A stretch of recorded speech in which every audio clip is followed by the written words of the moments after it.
So, good morning or good night, depending on where you are in the world, and welcome to another interview of the Shield Dude on a Couch. I'm your host, Hector, and today I'm joined by Eduardo Cintron. He's the guitarist and main composer for the band The Color of Cyan, which is an instrumental post rock.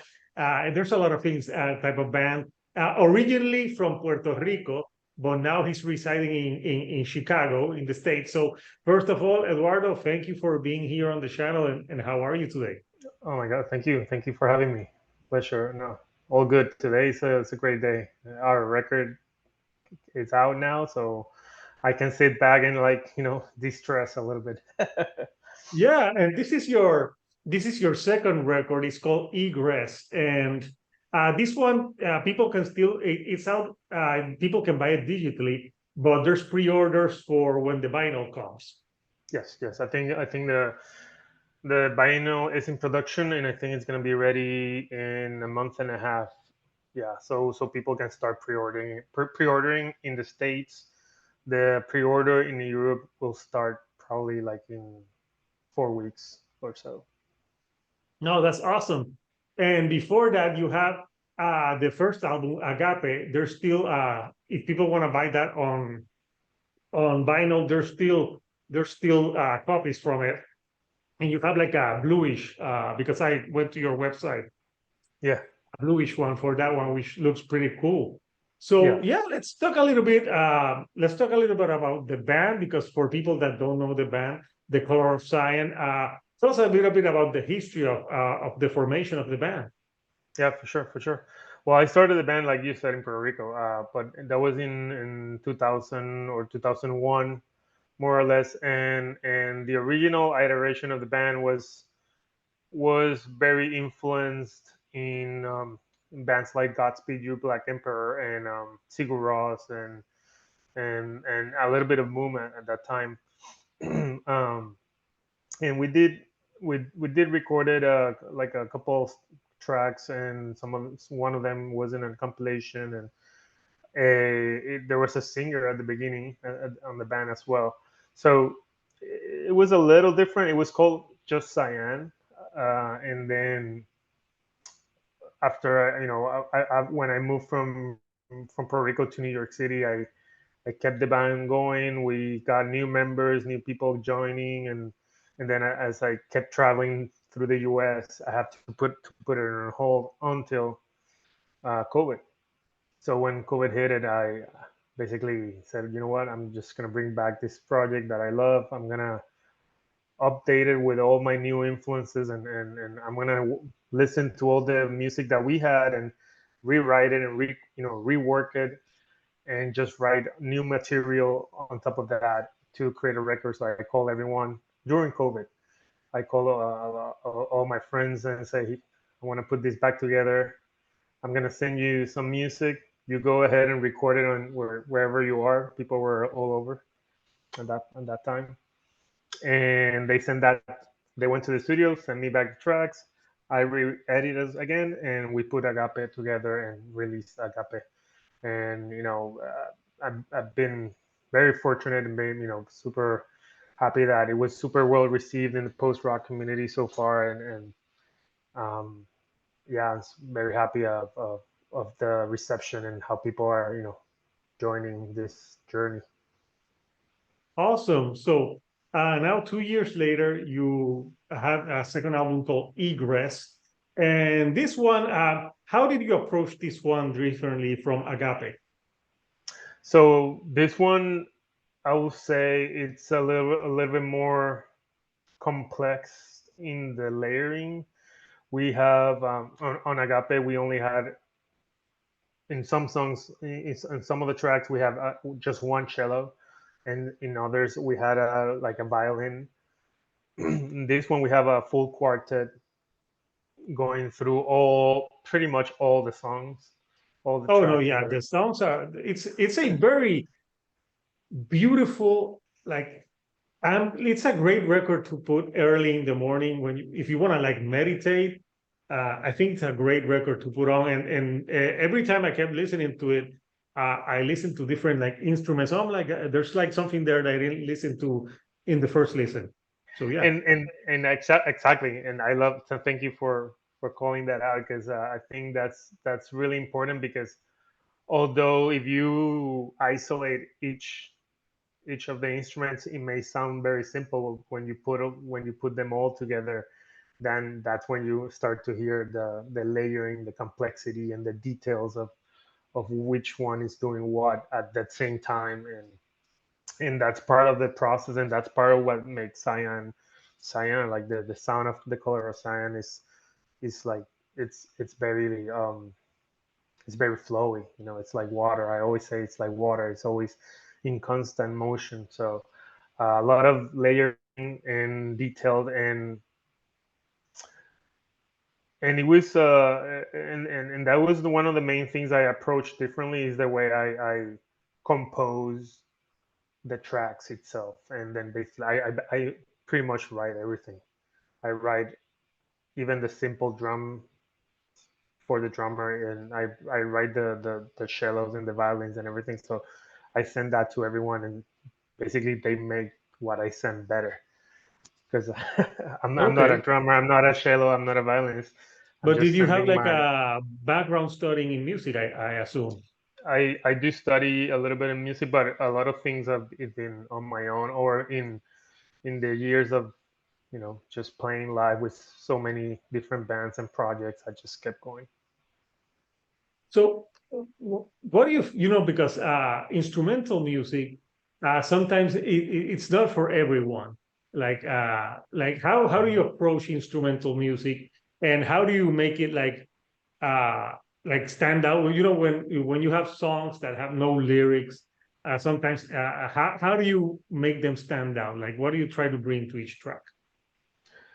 So I do listen, and I completely understand what you're saying, but I mean I do listen to a lot of instrumental. I will say pretty much I listen to 80% of the music I listen to is instrumental, like from jazz to classical music to metal to post rock to anything.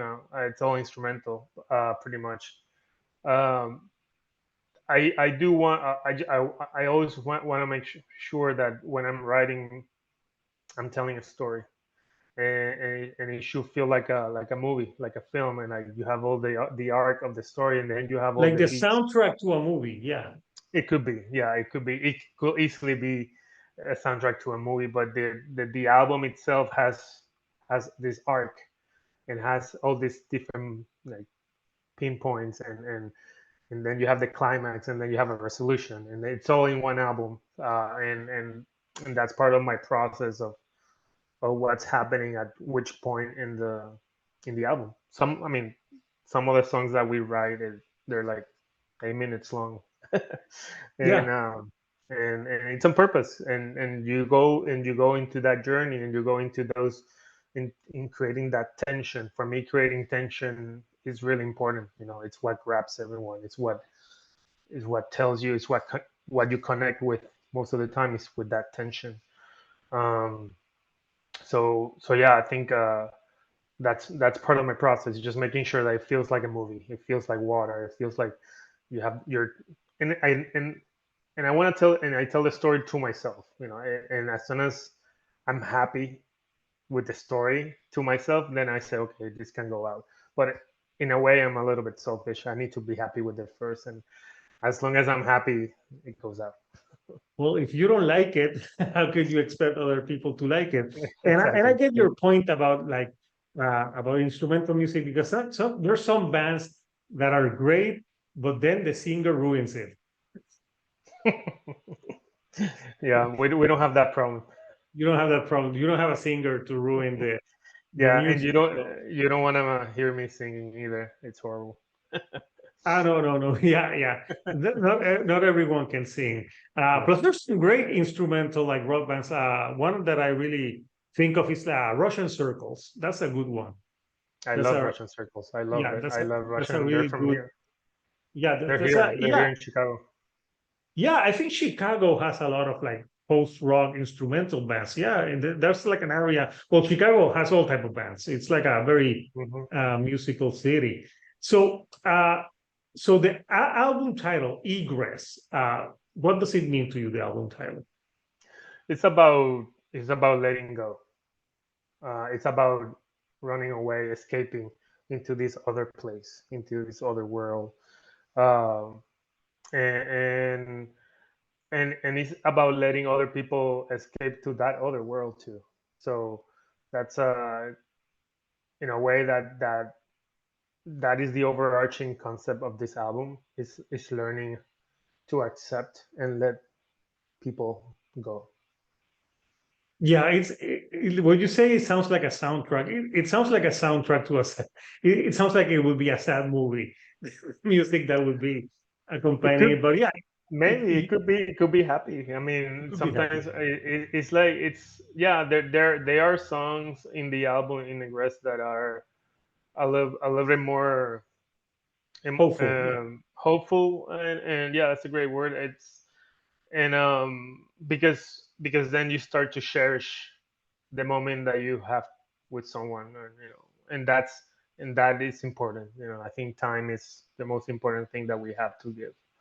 So Yeah. uh, if you it doesn't matter what, if you all are always pursuing uh, happiness, and then you know how important it's time, and then that is actually, even if someone leaves or someone pass away or anything, the most important thing is that time you had together, and that time, remembering that person in a hopeful and beautiful way.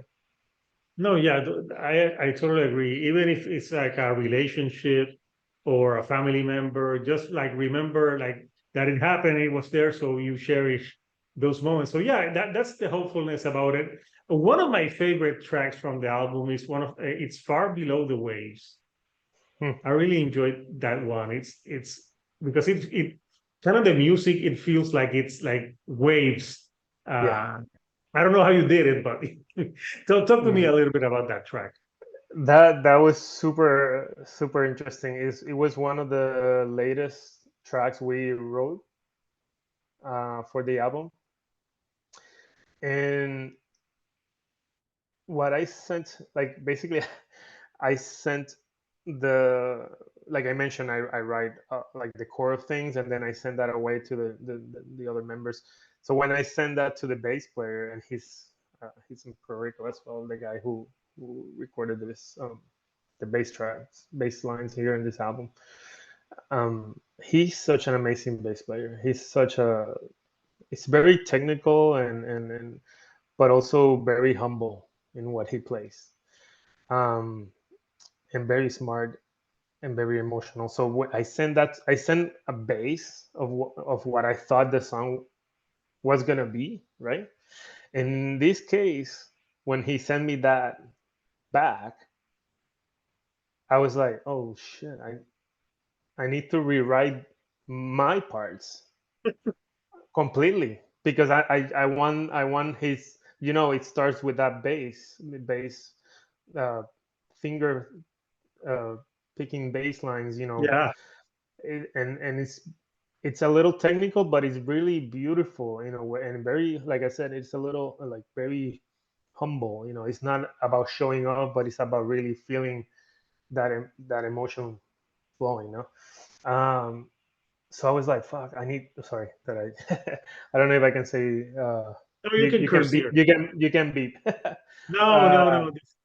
You can uh, curse the, here. This is not a kid-friendly channel.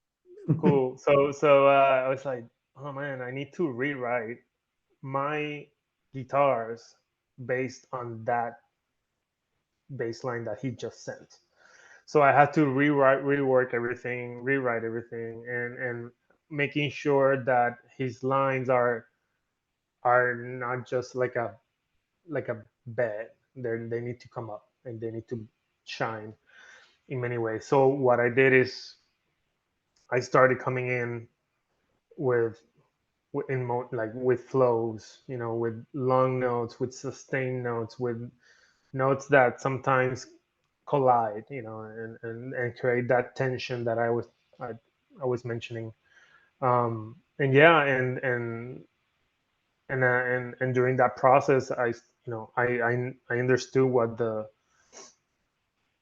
I understood the song. Like it was like, okay, I sent him something, he sent me something back. I understood that what I sent him was not gonna is not the song that we were gonna end with. So um, I play my guitar a lot of times as if they are as if it's a cello. So I started doing that, doing those notes, sustain, uh, killing the action, so you can hear them like almost like flowing into the surface.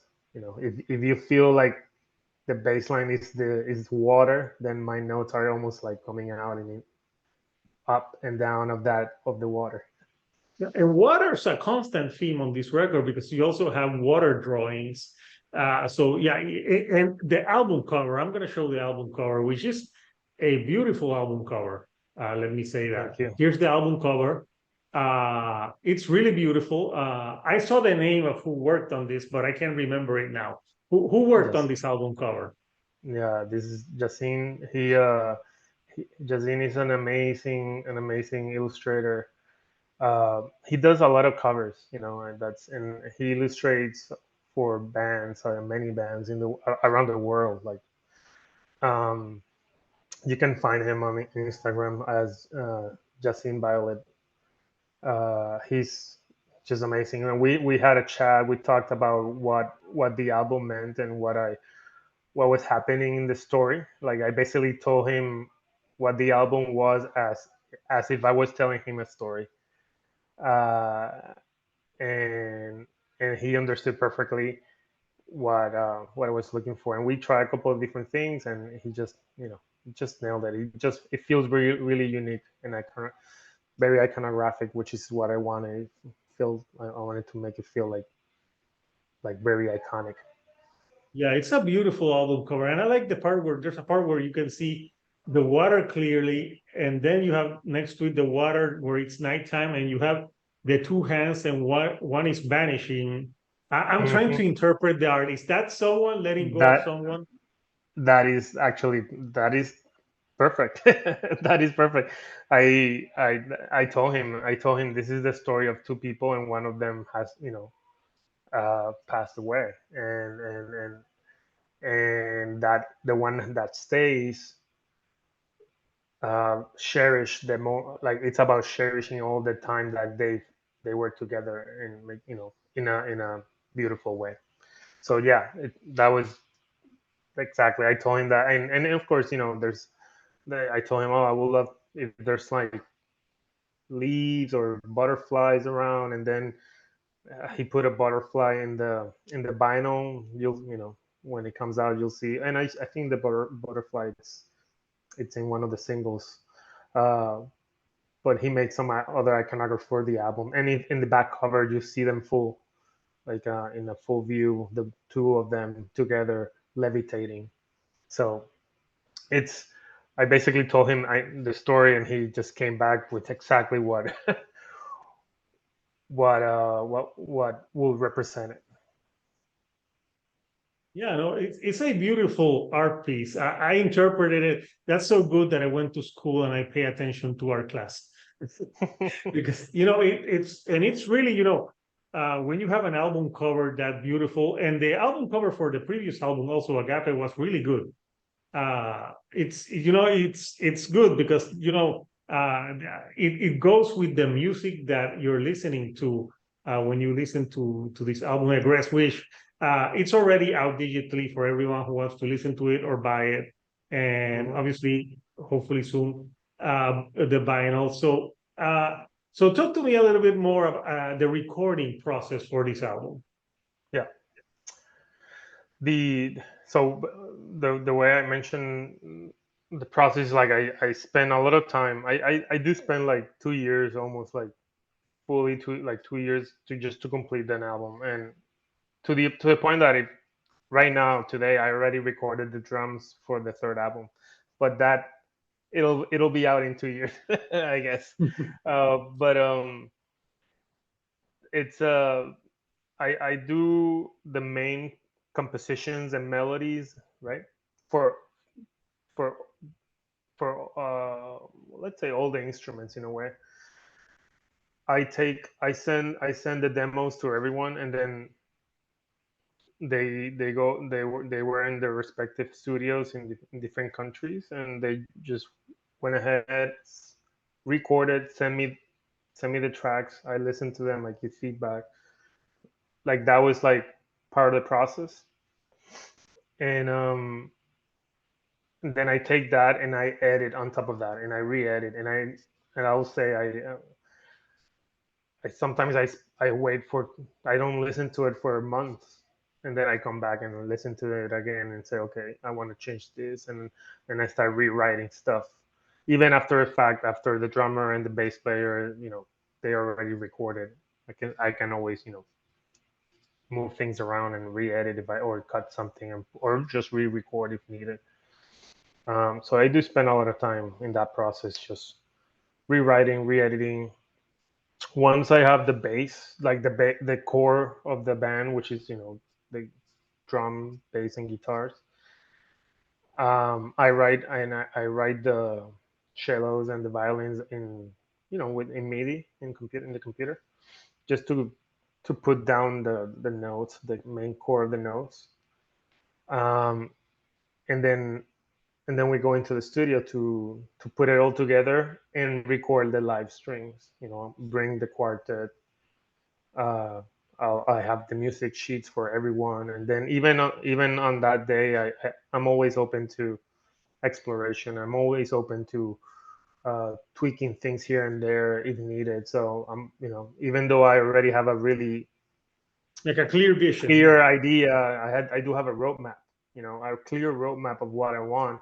I'm always open to the accidents and to the that's part of what that's part of what the Color of Cyan is. It's just very organic, and we can change things on the fly. But yeah, we record. That's the last part that we always record is the strings, and I record and mix here in Chicago at Electrical Audio, which it's one of my favorite studio, to be honest. Even before I moved to Chicago, it was my favorite studio because a lot of my favorite bands record and mix here in Electrical Audio. So, Who has recorded there?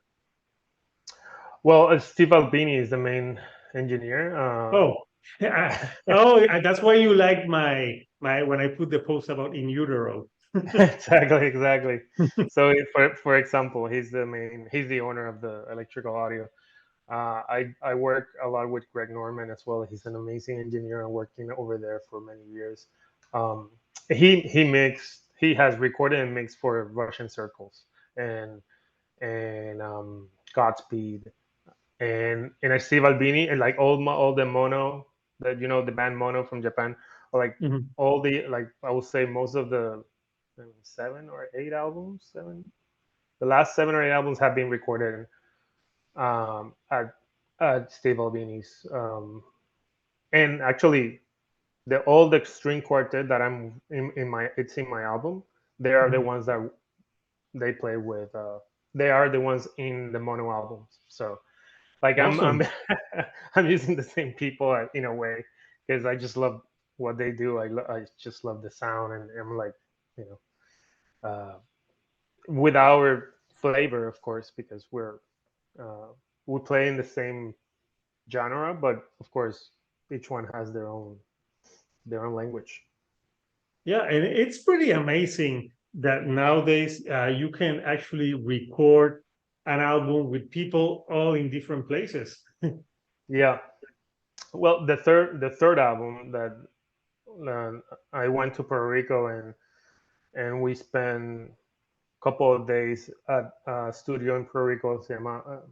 It's called the Padrino, the grandfather, and that's where we spent a couple of days over there, and that's when Henry Cole, the drummer, he laid down the tracks for the third album, all of them, and the bass player did most of them. Like I will say, almost the whole album. Okay, cool. So So that's already like that one was a little different. Just I was that's the what I wanted to point out. Like I was there with them in one studio, the three of us jamming things out, working together and recording. That was a that's probably the difference of third album versus the first two. no, yeah, totally understand. So with this project, do you think this is going to be one of those projects that is mainly a studio project and you put out albums, or at some point are you thinking of playing this music live on the road? Yeah, no, we're playing live for sure. Yeah, Oh yeah, yeah, no, yeah. We actually have a we're gonna play in Chicago in October. So we're looking forward to that. And there's a couple others. I want to go to Puerto Rico and play in Puerto Rico for sure. That's something that are right now in talks. And and there's a couple of festivals I want to play this year, next year. Um, so yeah, no, this is something that we want to play live. It's it's not like we have to be really we have to plan ahead so much yeah, because like I just mentioned, there's people from all over, and everyone has their own bands as well, like and their own tours. And so I'm like, whenever there's an opportunity for us to play, I need to make sure that uh, everyone is available in advance. So that's why we so don't play way too much, but we definitely gonna play. Can't so you wait. become a master at scheduling. Oh my god, I'm a project manager too. It turned me into a project manager. Yeah, yeah, yeah, because yeah, you everyone has to be aligned. So yeah, I would recommend this album and this band to anyone that likes instrumental music and like it's really beautiful compositions. Like you said, it really does sound like the like a cinematic. Like you could have it like like a movie soundtrack score. And there's people who not the movies right now because I think movies right now in the music department kind of suck. Like usually they have songs, but when I think of like movies from the 80s or 90s, like music was really important for some movies. Like Oh yeah, having compositions, like you can't like for example, you can't see Jaws without thinking of the tan tan tan tan, of and course. you Yeah, can't see Star Wars without thinking about that great John Williams score too. So yeah, yeah, like it's they become as iconic as the movies themselves. So yeah. uh so I'll put the link for people who want to pre-order the new album and also if they want to buy the Agape album as well. So anything you would like to say to the people, fans that watch this video before we go? Oh, thank you. I'm really honored for for all everyone that wants to join this journey, and thank you for always being up for this band and listening to the music and supporting it. And hopefully you connect. My main goal is like you connect with the music as much as I do. So thank you. Yeah. So people, Egress by the Color of Cyan, you can pre-order it or you can buy it digitally and stream it wherever you want to stream it. It's out now. So I want to thank you, Eduardo, for taking some time of your afternoon this Sunday to talk and chill with me here on the couch. Thank you so much. I appreciate it. It was a Yeah. pleasure, total pleasure. So Pleasure. yeah. So until next time, people, this is Hector, the Shield Dude on a couch, and I'll see you all right here on the couch. Thank you and good night.